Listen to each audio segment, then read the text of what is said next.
All right, well, welcome back to another episode of Unlearn with us. Super excited to have Stephanie joining us. Stephanie Sewell, is that how you say it, or how do you say? It is Stephanie Sewell, like Jewel. Oh, perfect. Stephanie Sewell, who I met through, I think it was through Lindsay Barr of World Changing Kids. Yeah, And then we saw each other on Facebook and have connected through that. And I've learned a lot about homeschooling through Stephanie. So I'm really excited to dive deeper into that and hear about your world. So thanks so much for joining us. my pleasure. Awesome. So let's jump in. So tell us about yourself. I've got a couple questions. What is who you are, where you are, what is an independent education consultant, and so on. So I'll let you go from there. Sounds good. So I live in Chelsea, Quebec, just on the other side of the river to Ottawa, just a few minutes away. Independent education consultant to me is the term that allows me to work with parents, with kids, with teens, with organizations, with teachers. I have conversations with all of those people, helping them to understand learning in a different way. Many of the families that I work with are transitioning into homeschooling, so my role becomes helping them just kind of understand what it is to step outside of the education system and take responsibility for that learning piece. I also work with a lot of people in the long term, so that, if there's a teen in particular who's in that process of kind of reimagining their learning path, then we might work together as part of a group or independently over many months. So that term allows me to really reach out and connect with all of those people. I came to it because as a little girl, I was, like so many, playing teacher in my bedroom with all my stuffed animals, and I did go on to teach. I'm a musician as well, and I taught piano and theory for many years. I have a Bachelor of Music degree. I have a Bachelor of Education degree from those times as well. I did teach in schools for a number of years. And at a certain point, I started thinking, you know what, I want to explore a different way of understanding and kind of being with kids in an education type of setting. So I started to explore that and became pregnant with my kids. And that led us into the world of homeschooling. And so kind of as they're old enough that, they don't need me as much anymore, they're 15 and 18. And now I'm pulling together all of these years of thinking and doing and learning into this role of education consultant. So it's super, super exciting. I love it. And I'm finding it's really helping people within the system and who've moved out of the system to be able to think differently about education. Yeah, that's one thing that I'm really finding in my journey is this whole idea of, I think maybe just as society, we grow up knowing that school is school and that's just what it is. And that's how we learn and we don't question it. Yeah. And, I started questioning it within the system and never really thought I'd be outside of the system. And the things that I'm learning is just incredible, especially from homeschooling communities.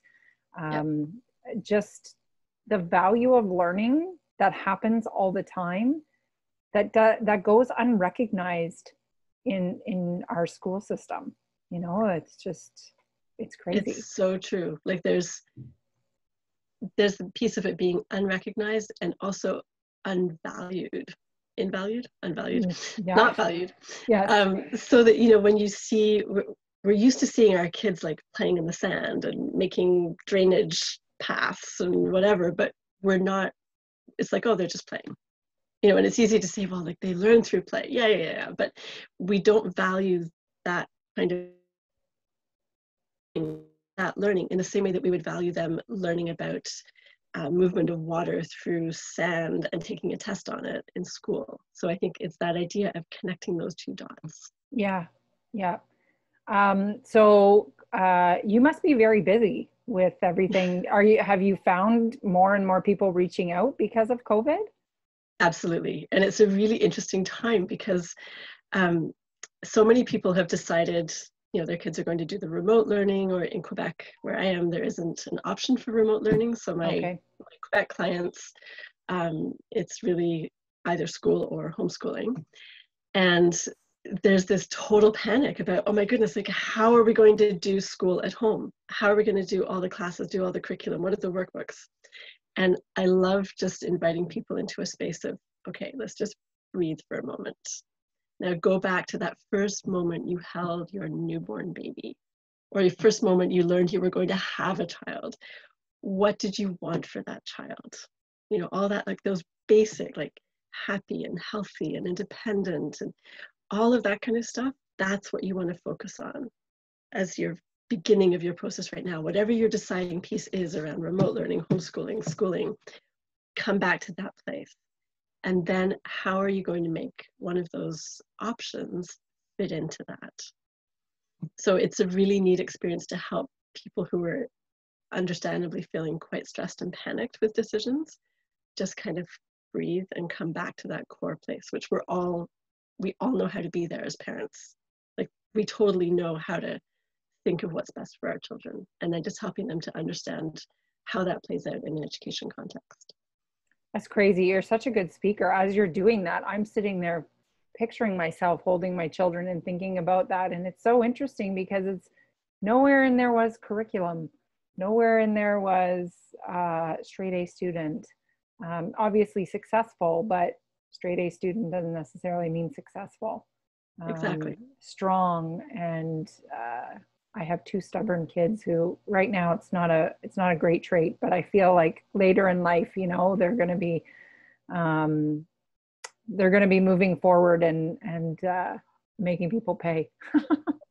There was a list I saw on Facebook somewhere recently, and I meant to post it to my Facebook page, and I don't think I did, but it was a list of traits like that, like stubborn and, you know, fidgety, and how they can be translated into really positive Yes. Traits, particularly in adults. It was Yep. a fabulous list. Yeah. No, my kids, I think, have all of them. So they'll be fabulous adults. Yes, they'll be very successful adults. Well, awesome. So you gave us a little bit of information about your sort of post-secondary education, but I like to ask my guests, you know, what was your experience as a student, as an elementary student, as a high school student? What was your relationship with school like? I'm curious. Yeah, I was saying to you before we started the recording piece of this, how great your questions are. And this is the first great question. It's a really, really, really important one for us to reflect on. So I was trying to think whether the sentence, I liked school, is a fair sentence. I didn't dislike it. Maybe I didn't know that I could dislike it. But I did school well. I always had very high marks. You know, I learned well, whatever. I found it very difficult socially. I was a quiet kid, and I really desperately wanted to be a popular kid, and I wasn't, and that was a stressful dynamic for me. But I was also very afraid of kind of standing out. I didn't want to be noticed and, you know, opening myself up to being bullied. If ever I did something that was wrong or perceived as wrong, it was terribly upsetting for me. It just crushed me. If ever a teacher or a fellow student thought that something I'd done wasn't right. So it was very stressful in that sense. But when I was in grade 11, the Arts Canterbury program started. Actually, I guess it was grade 10, whatever it was. No, grade 11, because grade 13 still existed in those days. Yeah. And I switched over to Canterbury and had the experience of being in a school where much of my time was focused on what I was passionate about, which was music. And suddenly the whole social thing shifted, which I was reflecting on today, thinking, you know, when you're following your passions and everybody that's around you is following their passion, your interpersonal connections are less fraught with unimportant things like who's popular and who's not. There's all your interconnections support. You're all exploring your process of exploring your passion. So that was a really positive thing for me. And I feel like that's when I started to step into my own. And that continued on for me when I went to university in a small music department. And for the first time I started, like I founded a concert series, and I was part of the student government team. And I'd never done anything like that before. I was so shy. So I really recognized, thinking about that this morning, how being in your passion place allows the strengths that you have inside to come out. and you went to Canterbury, and you didn't see that in the rest of your schooling career, right? Up until then, not at all. Even though at the previous high school, I took 2 music classes because I was playing violin and flute. But there was no sense of, like, there wasn't a community around music in that school. It was a bit geeky to be into music. And so, Right. it wasn't something that allowed me to shine. It was just like, oh yeah, I do it. Yeah. Yeah. Yeah. Interesting. So you are in a unique situation. You've been in public education, you've homeschooled your own children, correct? Yes. Yeah. Homeschooled And and schools. They've done both. yes. So what do you think is good about our current education system? Yeah, that's a really neat question. So the notes I made on that are, it's great because it's open to all people.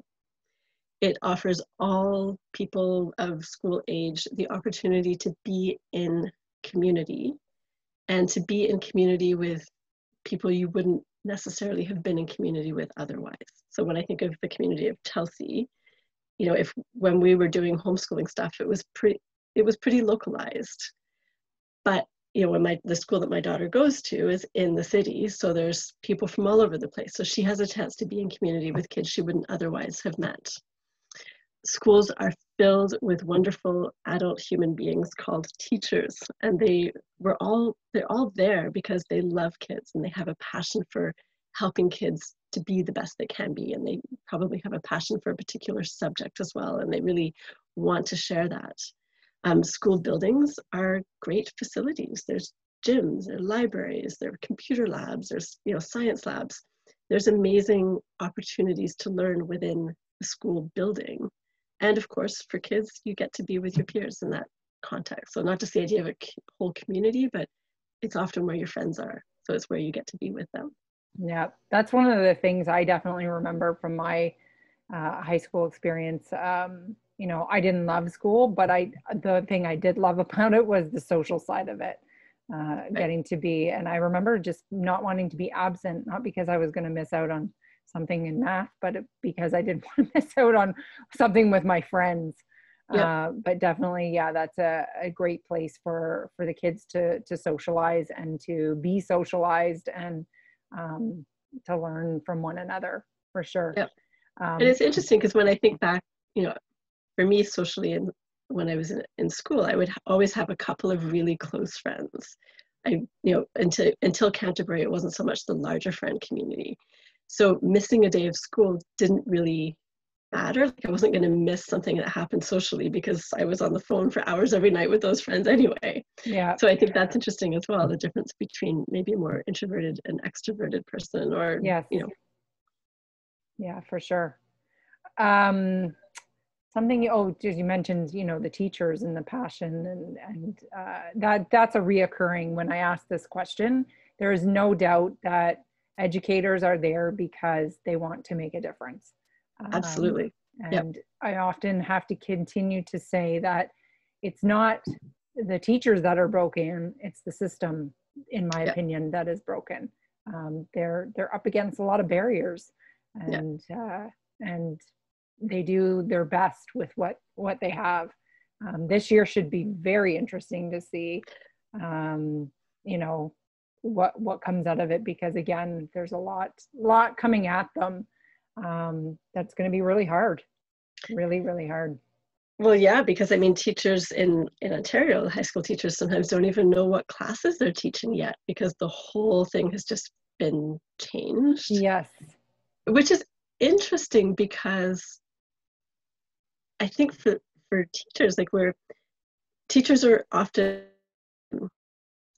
they're very, they really want to make sure that everything's really well set up for the year. So, I mean, teachers will spend time in their summer break and in the days before school start really getting the year organized. Mm-hmm. And there simply isn't the time to do that this year, which puts teachers potentially in a situation where they can begin the year by engaging with the kids and saying, okay, this is where we're at. I don't have a course plan yet because I only found out yesterday that I was going to be teaching this class. Yeah. So, if we look at the course requirements for grade 10 history, what are some of the things you guys are really interested in? Let's co-create this class so that you're meeting those requirements, and we're getting to really involve what you want in it. Like, this is a really cool opportunity. Yeah. Yeah. I hope people will jump on that for sure. A bit All of a right. leap of faith. Yes. So do you think our current system is failing our youth at all? So I have two answers to that. The first one is, there's like the on the surface answer. So yes, we all know kids that we look at and they're going to drop out, they're stressed, they're depressed, whatever. Like, yes, for sure, the system is clearly failing some kids. We would probably look at a majority of kids and say they're fine, like they're learning, they're doing fine. Like, yeah, they don't really like doing homework, but we all have to learn to do things we don't like, and they're going on to university and they're getting jobs, and yeah, it's fine. But I think that it is failing all of those kids, the ones that are obviously being failed by it and the ones that seem to be okay with it, because the way we have our education system set up right now, it's monopolizing kids' childhood. It's monopolizing their teen years, their years where they should be learning how to step into an adult role. We're infantilizing them still by putting up your hand and not being able to decide whether or not you're late for a class of your own accord. The system is, I use the word steal in my notes. It's a strong word, but it's stealing kids' time. There's the time to travel to school, the time at school, the time to get home, the time for homework. It takes up a tremendous amount of time, and kids know what to do with their time when we're not using it for them. So I feel like there's a bit of a theft in there.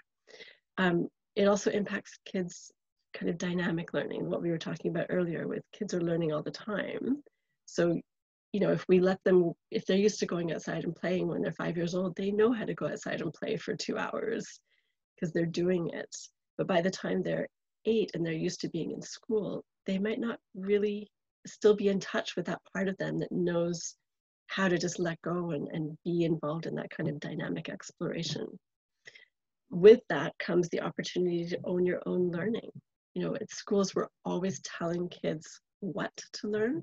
We might give them agency in how they learn it, if different projects or whatever, but ultimately it's the curriculum, us, that tells kids what to learn. They don't get to decide, I'm passionate about this, or I'm just curious about this today, so I'm going to go learn that. The school also, I think, the school structure impacts kids' physical well-being. They're sitting and they're inside a building under fluorescent lights in many cases for hours and hours and hours of their lives. It impacts their ability to move through their days in a way that works for them. So there we're looking at what's your best time for waking up. Is it good? Like, are you nourished by being around 25 other people for 8 hours a day? Or do you do better with a little bit of time with others, a bit of time by yourself, a bit of time with a small group, where we're taking away people's ability to live their lives in the way that works for them.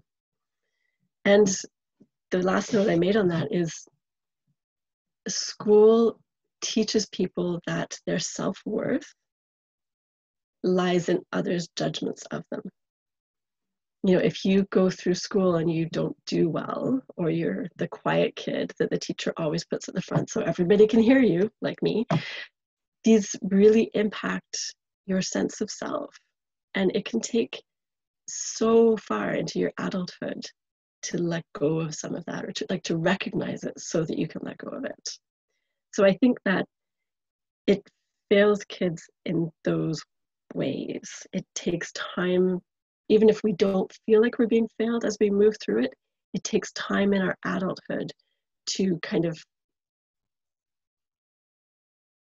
think had when we were born, that we lost while we were at school, that we want back in order to live a good life. And it doesn't have to be that way. Like, that's a long list of negatives. And it's not to say that the system is totally awful or it's all bad, but those things I think are really important, and we lose a lot of the good in people by having them lose those experiences. It's interesting as you're saying that. I've taught in a different way, where I've allowed the kids to really focus on their passions and do things that they care about and use their skills that they have in order to be successful. And so they're all successful, right? And when they get the feedback from, they do a lot of reflecting. So like you said, it's giving them the opportunity to self-assess, and they struggle a lot with that, because oftentimes I would get kids say to me, well, this isn't my job, that's your job. And I'm just like, well, we're going to work on it together. Like you should be able to tell me how well you did. But the other side of it was the kids who had gone through the system, because a lot of them I'd be working with them when they were in grade 12. When the kids had gone through the system and been beaten down by it, because every time, they just didn't fit the mold. When I would give them positive feedback, they didn't know how to take it. They would do things to sabotage because they were so used to playing a certain role. I am the bad kid, or I am the dumb kid, or I am, and that's, it's ingrained in them, and like you said, like this will stay with them forever, that I wasn't good enough. And it's interesting. The video series that just came out this week is a good friend of mine who is a teacher, who has a processing LD, and was the first in her family to go to post-secondary, and she teaches in with a lot of spec ed kids. And she recalled in this interview her grade 1 experience, and not being allowed to play ever because she it took her so much longer to do anything. And so that's that. And she said, like, I still deal with that today. And she's in her 30s, she has kids, and it's so unbelievable that, and I mean, I have my own issues, right? Like I was told in grade 12 that I had the reading level of a grade 8 and that I would go nowhere. And exactly what you said, it took me until, and I tell this to my students, it took me until I was in my 30s to realize, what? I have different skills.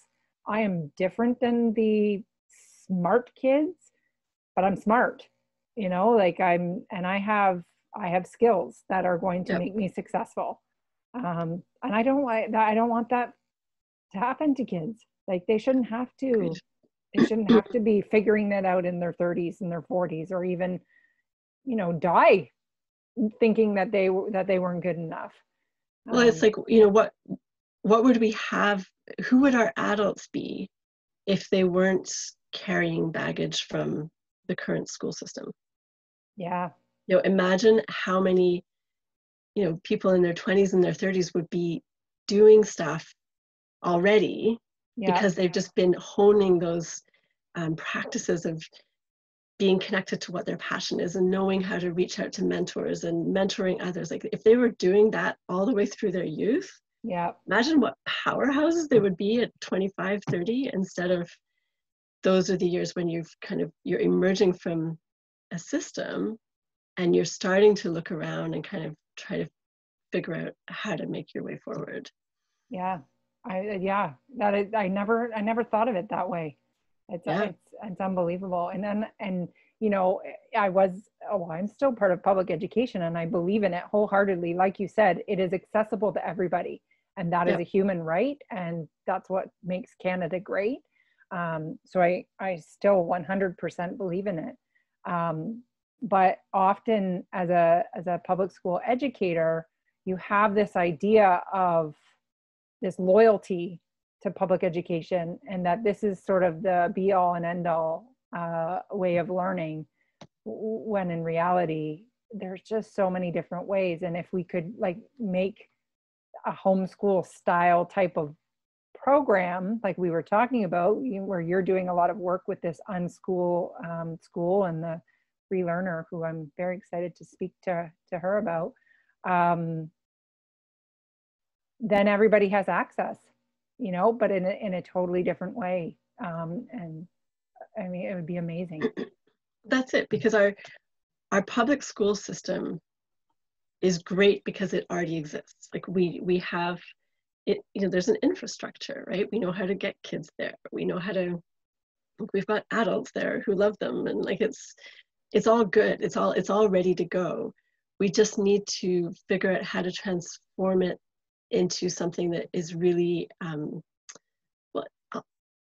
that's allowing kids to grow in the way that our society needs them to grow. I mean, right now, what's that percentage? Like there's 62% of jobs that grade ones will be doing in the future don't even exist yet. Like it's not wise for us to be holding kids into a mainstream curriculum type of way of moving through their childhood, because that whole concept of answering questions and memorizing, and that some adult knows what you should learn, like we need people not to be thinking like that anymore. We have a climate crisis that we have to address. Situations like COVID, and suddenly all the schools closed, and if kids are used to taking responsibility for their own learning, schools closing is no big deal. They just don't go to the building. But they don't need school to help them with their learning unless they ask for it. They've got it. So it's easy for schools to close. Well, I mean, that's like a total side benefit of people owning their own learning that is very relevant right now as we scramble to figure out how back to school looks like this year. Well, and just like my husband runs a landscaping company, and he finds it really difficult to find youth that can take initiative. He's not looking for them to know everything about the trade, but if you're cleaning up and you're not sure what to do, we'll figure it out. Like, just help, ask a question, ask what you're supposed to be doing. But they're so used to being told what to do that they're just waiting for that. And like you said, owning your own learning, owning your own time, owning your own timetable. Well, that's my tagline for my business is own your learning, own your life. Because when we own our learning, and own your learning, it's not just like you're taking responsibility for your learning, it's also recognizing when you're learning, own that you are learning in this time when you're playing outside or whatever. And so when we have that as part of who we are, we can move through our lives with a kind of a confidence and a flexibility that works really, really well, I think. It's really funny. So I asked my kids a couple years ago, I said, we're changing up this model, what could we call it? And one girl says, we should call it learning without even knowing it. So it's good because, they were picking up on all these skills. And what she said was when they got time to reflect, she would go, I didn't realize that I was, in doing that, I was learning this skill, or I was learning this and whatever. So really she was doing what you were saying, where she was recognizing the learning. But in the beginning, she had no idea that she was learning stuff just by doing, X, Y, Z, which is really interesting. I mean, there's you're probably familiar with the term deschooling. We talk about that a lot when people are moving from being in school to being outside of school. It's that kind of period of adjusting to not having every aspect of your life determined by a system. Yeah. And part of that deschooling is often starting to realize, what I'm doing anyway is valuable. Yeah. And I think, going back to the idea of having agency even while you're in school, that the Unschooling School that you mentioned, this is a new organization, and their idea is that there's a term called free learner, so that if you're attending a public school, you can designate yourself as a free learner. As a free learner, you choose how you engage with the public school and what it offers, obviously within the context of your presence not spoiling things. Like you can't go and play your bagpipes in the hallway when everybody else in class. But that's a great skill to have anyway, right? We all need to know how to do that. So the idea is, you can take advantage of the science labs and that fabulous history teacher at the high school around the corner and the friends on the playground at recess time. You can go and take advantage of all that, but you can say, no thanks, I'm not going to be participating in tests or exams. Or you can say, no thanks, I'm not going to be here 5 days a week, I'll just be here 3 days a week. Yeah. Or I'm just going to be here in the mornings because I find being here all day is too much. Like I need time by myself in the afternoon. Yeah. So it's that idea of you can designate yourself as that and then create a schooling experience that works for you within the public system that you are contributing to through your taxes. Yeah. And I think it's a really, really interesting concept. And I'm It is. very curious to see where it will go. I can't see teachers being upset with it, because if I have to mark one less test, you know what I mean? Like, Yep. bonus, if I've got 5 kids who are free learners, all the better, right? And And I then think that when you've got kids in there who are free learners, those are the kids who are going to want to actually discuss something because it's interesting. yeah, And that can enrich the experience of everybody else in the class and yeah, help people who are used to learning because there's a test see what it's like to learn because it's interesting and yeah, then start playing with that themselves. yeah. So I think it's this whole concept of curriculum, and it's a very, very new concept in the history of people. It's only been around for a couple of 100 years. Yeah. And our world is changing at an unprecedented rate of change at the moment. So really, it makes a tremendous amount of sense for us to start looking at ways to open up the education system to reflect the community like society that we live in at the moment. Yeah. Super cool. Well, what is her name? Heather McTaggart is Okay, the well, person who started it. people can stay tuned, because I'm going to get her on the video series. Yeah, I about think it. that would be a great conversation. And Awesome. unschoolingschool.com is the website. Okay. All right. So if you could change one thing, oh no, we have a question before that.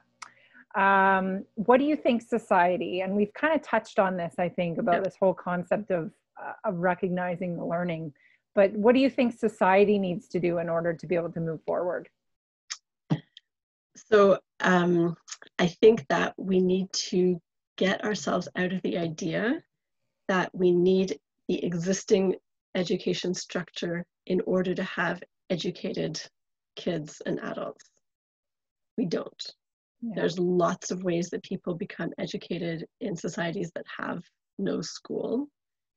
And we don't need the existing system in order to have an educated population. It's to recognize that kids are natural learners, as we've discussed, and to allow the system to support that instead of taking over their learning and making it fit into the system. So that, you've got a bunch of grade 1 kids, you can make it so that they have time to go and play in the sand and they have time to just explore stuff.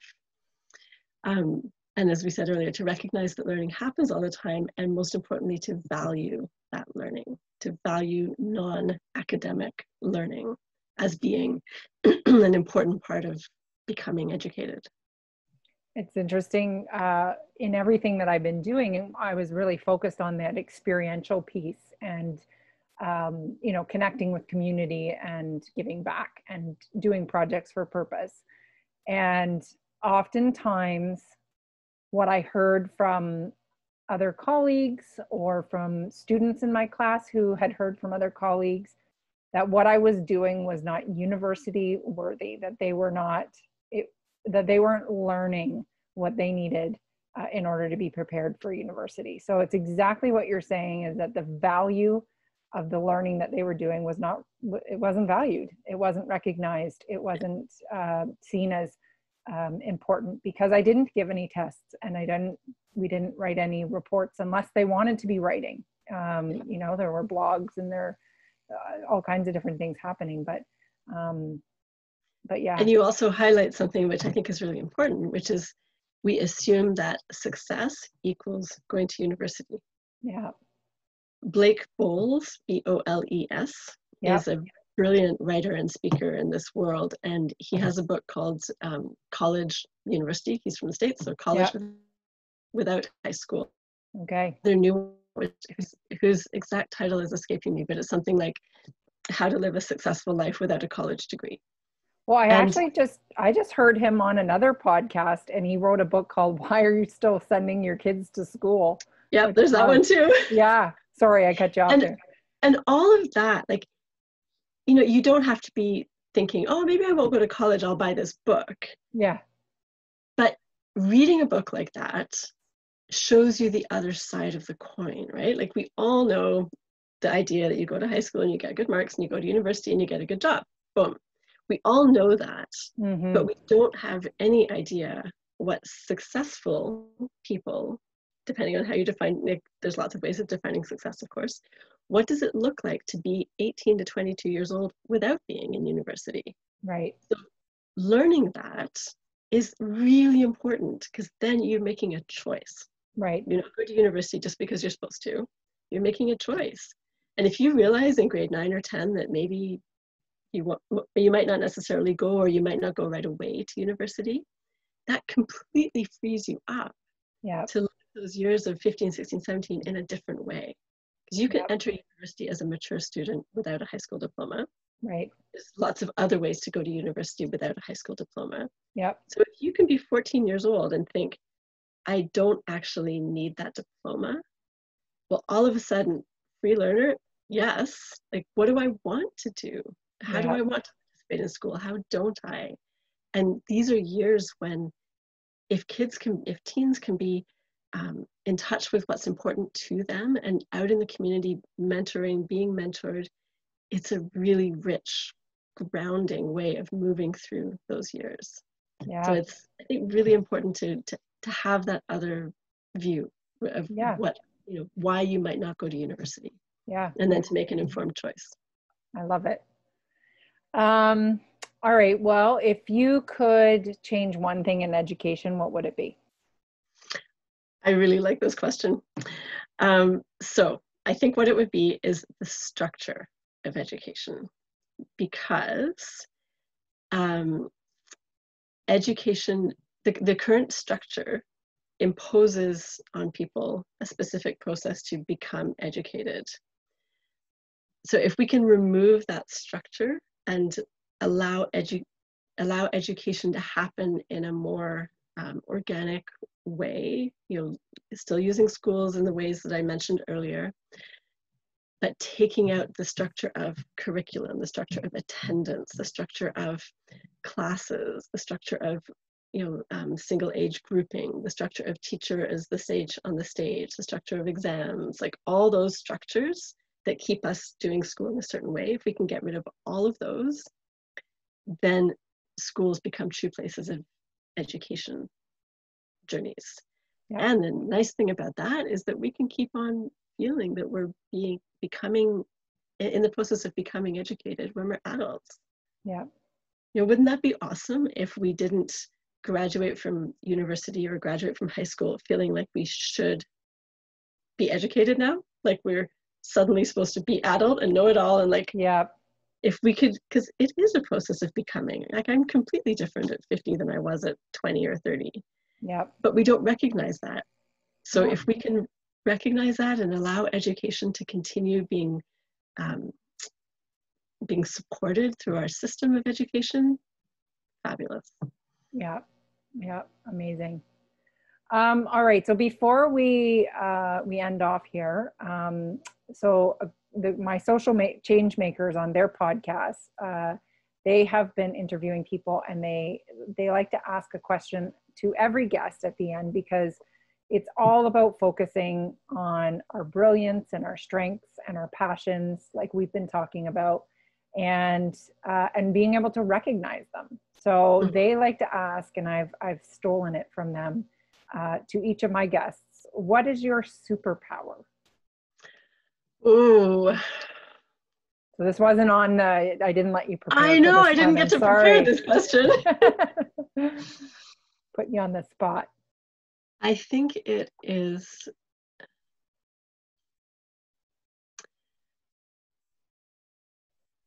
my ability to help people see outside of the education box that we're all in, and make connections with others in that different way of being. Yes, I would have to agree. I just even, and like we've spoken of a few times, and just even through this interview, you've had me picturing, like it's very visual when you're describing, think of this or what about that, and that is a superpower. That's wonderful. Yeah. Thank you. Yes. I'm glad. I'm so glad that I'm able to do it. You know, Yeah. and it's funny because before I was doing this professionally, I would often be in conversations where, you know, you can see people's eyes starting to glaze over because it's really not the moment for it. Yeah. Yeah. Yeah. I know. I I just get, wanted to know like X, and I'm on this whole thing. So this is actually very liberating for me yeah. to get to be in these situations of being interviewed, and, you know, and creating the workshops that I create, and doing Yeah. the conferences, and talking about it all. And by talking and, you know, engaging with others, like my ideas are changing and developing, and it's super exciting. Like Yeah. I feel so invigorated by it all. Wonderful. So yeah, so you offer a workshop. Tell us what you do and where people can find you if they want to learn more. For sure. So I have a website, Yeah. stephaniesewell.ca. I'm also on Facebook at Stephanie Sewell Education. And I work with people either one-on-one or in groups. I have a teen group where we get together once a week, and we just kind of travel this road of not being in school together. It's a very kind of unschooled way of approaching it, in that, you know, we figure out together what it's going to look like, our time together, and there's a lot of variety. I'm also starting a group for parents this year. Again, there's so many parents that are going to be homeschooling, so to help them keep coming back to that idea of, okay, remember how it was when you had the baby in your arms, like, you know, all of those, like the supports for the little questions that they have. And then I also do all of that one-on-one as well. So some parents work with me for the whole year just to have somebody at their side. If they're in Quebec, then that also part of that is also meeting the requirements of the Quebec government, helping them understand how to do that. Yeah, I give workshops. I have one coming up in a few days, the Transitioning to Homeschooling workshop, and that's always available for purchase after the fact as well. Okay. And I have a whole bunch of ideas for workshops, so they'll be coming up. So you Yes. follow my Facebook page. Yes. And I'm also hoping to hire a virtual assistant soon, so I can be Ooh. better at getting things out and letting people know what's happening, and free up my headspace for Yes. planning workshops Yes. and that good stuff. Awesome. Well, thank you so much, Stephanie, for joining us today, and I can't wait to share this with everybody. Thank you. It was a real pleasure. I enjoyed our conversation very much. And it's awesome that you're out there doing things differently, Thank you. providing options.